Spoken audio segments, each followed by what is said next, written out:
Establecer contacto con Italia, porque allí se encuentra Gabriela Citroni. Les habíamos dicho más temprano que Gabriela integró un grupo de expertos en derechos humanos, pero fundamentalmente en desapariciones forzadas e involuntarias, que estuvieron en Uruguay hace un tiempo.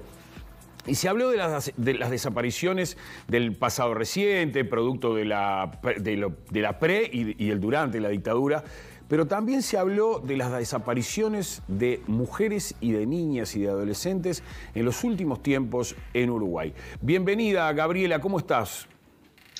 Buenos días y muchas gracias por la invitación. ¿Qué tal? Muchas gracias a ti por estar. Y justamente para tocar este tema, que también fue tratado en su momento, pero me parece que no con la profundidad y la atención adecuada por parte de los medios de comunicación aquí en Uruguay.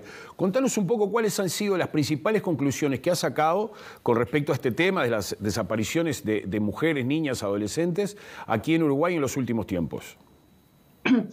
Muy bien, muchas gracias. Primero, enmarcar el propósito de la visita.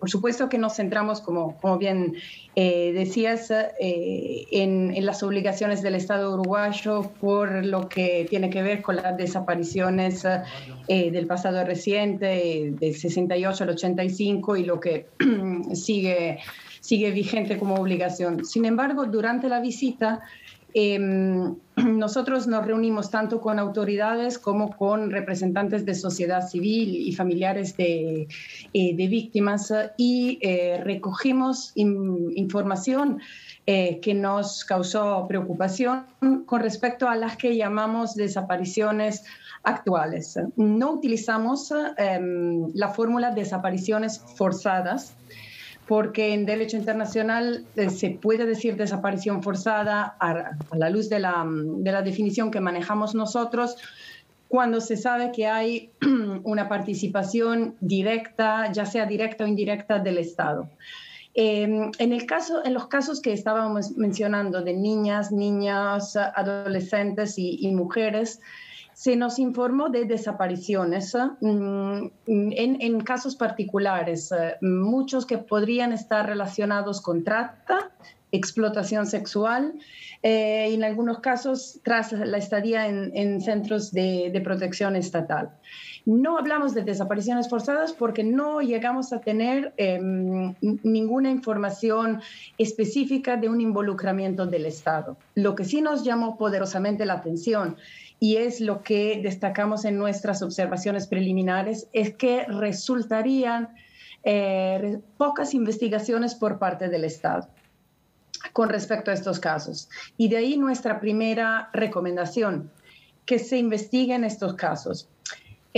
Lo cual es de primordial importancia, porque solo tras haber investigado se puede excluir que se trate de una desaparición forzada. Se puede excluir que haya cualquier forma de participación directa o ya sea por omisión por parte del Estado.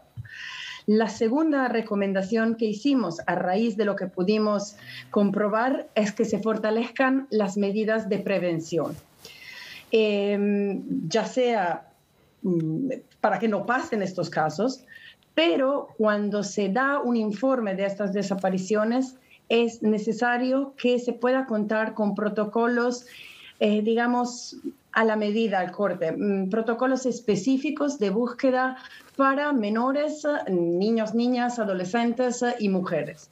Y brindamos ejemplos. Existe en varios países lo que se conoce como alerta Amber, que es un protocolo de búsqueda específico cuando desaparece un niño, una niña, un adolescente, o lo que es el protocolo ALBA, que se utiliza en algunos países frente a la desaparición de mujeres. Constatamos que en Uruguay en ese momento no se cuenta con esas herramientas, y nuestra primera recomendación es que se pueda fortalecer esa área.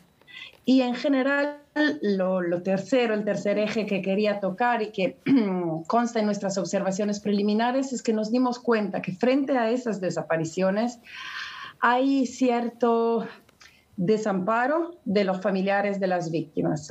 Y por eso recomendamos que se fortalezca todo lo que tiene que ver con la facilidad de acceso al patrocinio legal gratuito para familiares, pero también se fortalezca en términos de recursos, ya sea humanos, técnicos, financieros, una entidad del Estado que ya existe, que es la Unidad de Víctimas y Testigos de la Fiscalía General, que sin embargo para poder apoyar de manera eficaz también en estos casos necesitaría cierto fortalecimiento. Gabriela, independientemente de estos casos de las desapariciones, ¿también han conectado con adopciones ilegales en el caso de los niños? ¿Han encontrado información con respecto a ese tema? En casos recientes no pudimos contar con informaciones de esa naturaleza. En casos que se referían a las desapariciones, digamos, del pasado reciente, sí se ha hablado de algunos casos que son los que se conocen o que se pueden haber registrado y de los cuales puedan haber informes que tienen que ver con niños y niñas posiblemente nacidos durante el cautiverio de sus propias madres y posteriormente adoptados.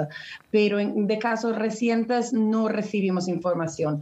Algo que quería subrayar, por cierto, es que lo que nosotros sacamos al terminar nuestra visita, que fue el pasado 14 de julio, fueron observaciones preliminares. Nosotros estaremos trabajando en un informe ya más completo y, digamos, final, que se presentaría hasta el mes de septiembre de 2023.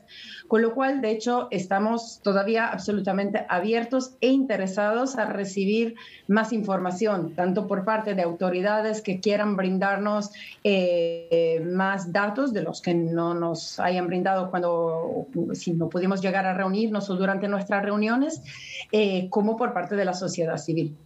Ese es el informe entonces que van a estar presentando en septiembre de 2023 ante el Consejo de Derechos Humanos de ONU, ¿de acuerdo? Correcto, así es. Muy bien. Gabriela, te agradecemos muchísimo por este contacto y por ayudarnos a entender y a aclarar bastante sobre este tema que nos preocupa sin ningún tipo de dudas a todos. Muchísimas gracias. Mil gracias a ustedes. Ahí tenía.